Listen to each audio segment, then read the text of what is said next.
Hello everyone, welcome to star education YouTube channel. Star education YouTube ચેનલમાં આપ સૌનું ખૂબ ખૂબ સ્વાગત છે.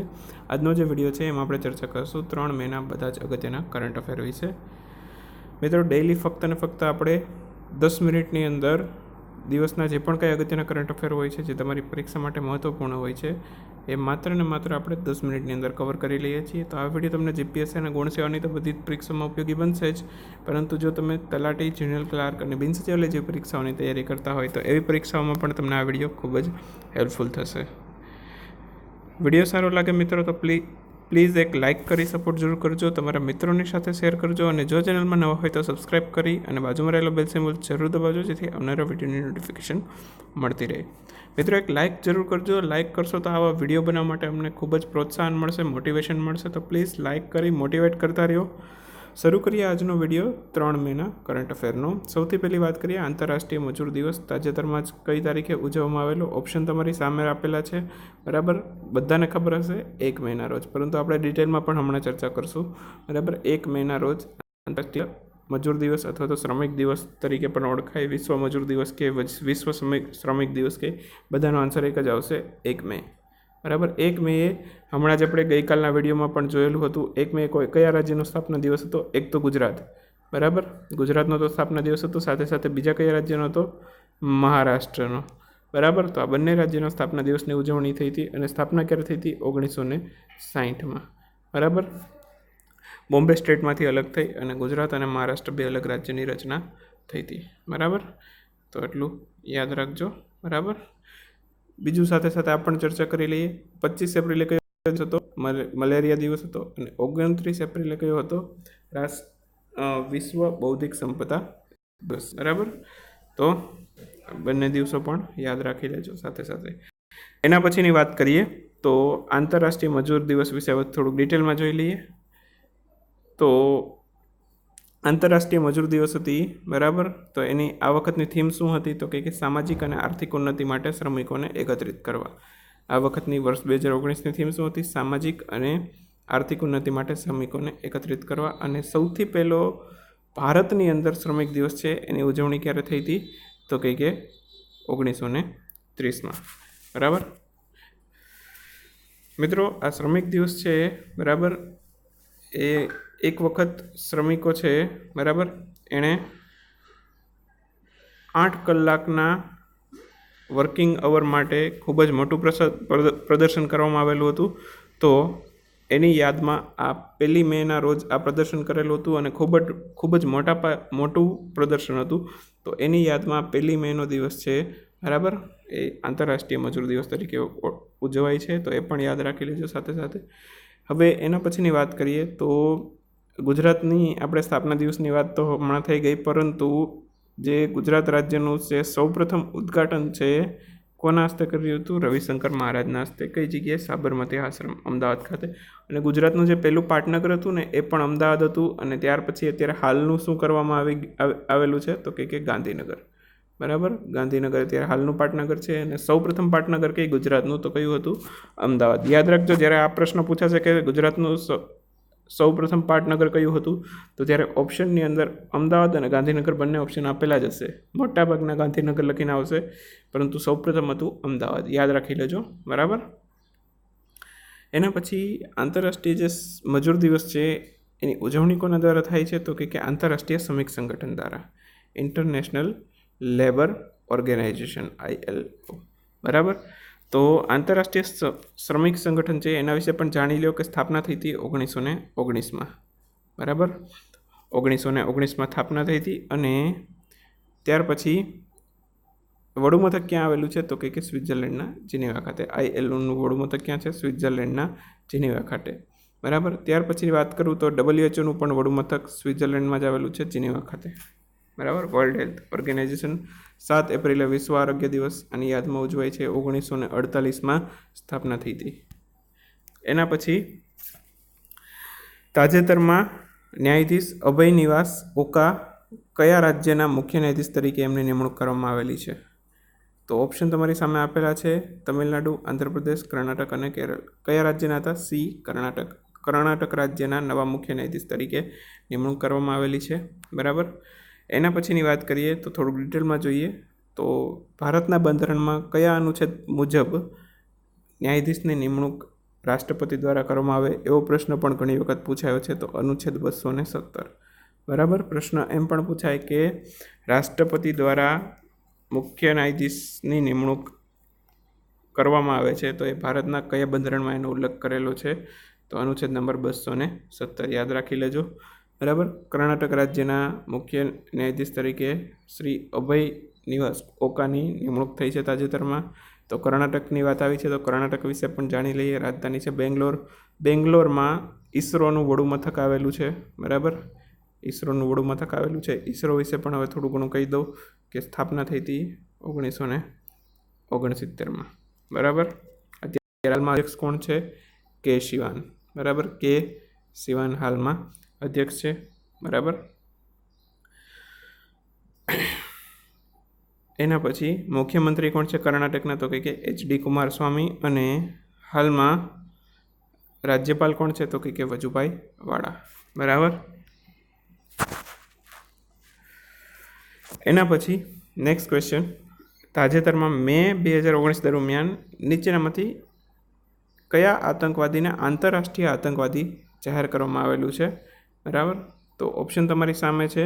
બરાબર. જો હું પ્રશ્ન એમ પૂછું, બરાબર, કે નીચેનામાંથી કયા આતંકવાદીને આંતરરાષ્ટ્રીય આતંકવાદી ઘોષિત કરવામાં આવેલો છે? તો આ ત્રણેય આંતરરાષ્ટ્રીય આતંકવાદી ઘોષિત કરવામાં આવેલા છે, જાહેર કરવામાં આવેલા છે.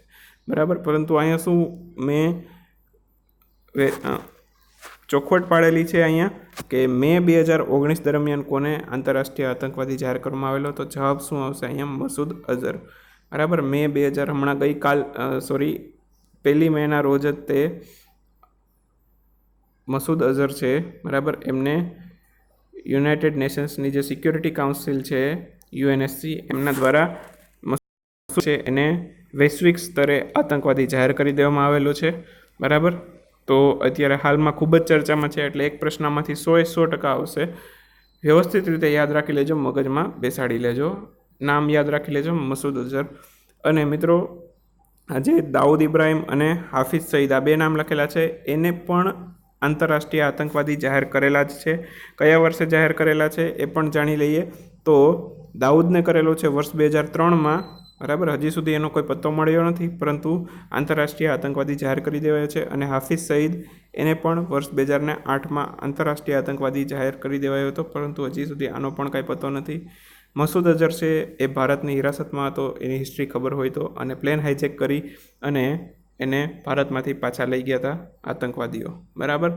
તો આ એની હિસ્ટ્રી હતી. અને આજે પુલવામા અટેક થયેલો હતો, બરાબર, એમાં પણ એનો જે જૈશ-એ મોહમ્મદ સંગઠન છે એનો હાથ હતો. બરાબર. તો એ પછીથી વર્ષ 2019માં પાછો ફરી એકવાર પ્રસ્તાવ મુકાયો હતો. કુલ 4 વખત પ્રસ્તાવ મુકાયો છે આંતરરાષ્ટ્રીય આતંકવાદી જાહેર કરવા માટે. બરાબર. મસૂદ અઝહરને આંતરરાષ્ટ્રીય આતંકવાદી જાહેર કરવા માટે કુલ કેટલી વખત પ્રસ્તાવ મુકાયો છે? કુલ 4 વખત મુકાયો છે. અને પુલવામા અટેક પછી હવે આંતરરાષ્ટ્રીય આતંકવાદી એને જાહેર કરી દેવાયો છે. બરાબર. તો ક્યારે ક્યારે થયેલો તો એ પણ તમે અહીં જોઈ શકો છો, વર્ષ 2009, 16, 17 અને 19માં. બરાબર.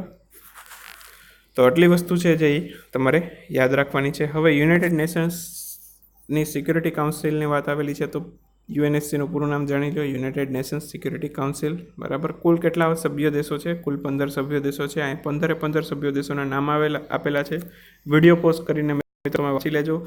5 કાયમી સભ્યો છે અને 10 બિનકાયમી સભ્યો છે. બરાબર. યુનાઇટેડ નેશન્સની સિક્યોરિટી કાઉન્સિલમાં કુલ 5 કાયમી સભ્યો છે. 5 કાયમી સભ્યો કોણ છે એ બધાને ખબર હશે. બરાબર. સંયુક્ત રાષ્ટ્રના જે કાયમી સભ્યો છે એ જ આમાં કાયમી સભ્યો છે. બરાબર. ચીન, ફ્રાન્સ, રશિયા, યુનાઇટેડ કિંગડમ અને યુનાઇટેડ સ્ટેટ. બરાબર. તો કુલ આટલા કાયમી સભ્યો છે. બરાબર. એના પછી નેક્સ્ટ ક્વેશ્ચન જોઈએ તો તાજેતરમાં મે 2019 દરમિયાન ભારત અને કયા દેશ વચ્ચે વરુણ નૌસેના યુદ્ધ અભ્યાસ છે એનું આયોજન કરવામાં આવેલું હતું? તો ઓપ્શન તમારી સામે છે. બરાબર. ભારત અને ફ્રાન્સ વચ્ચે વરુણ નૌસેના યુદ્ધ અભ્યાસ છે એનું આયોજન કરવામાં આવેલું હતું. બરાબર. ડિટેલમાં જોઈએ તો આજે વરુણ નૌસેના યુદ્ધ અભ્યાસ છે એનું આયોજન ક્યાંથી હતું? તો કે ગોવામાં, ભારતમાં જ થયેલું છે. પ્રશ્ન એમ પૂછાય કે કયા દેશમાં આયોજન થયેલું હતું? તો કાં તો ભારતમાં થયું હોય અથવા તો ફ્રાન્સમાં થયું હોય. બરાબર. પરંતુ યાદ રાખી લેજો, ભારતમાં થયું છે અને ગોવામાં થયું છે, બરાબર. ત્યાર પછી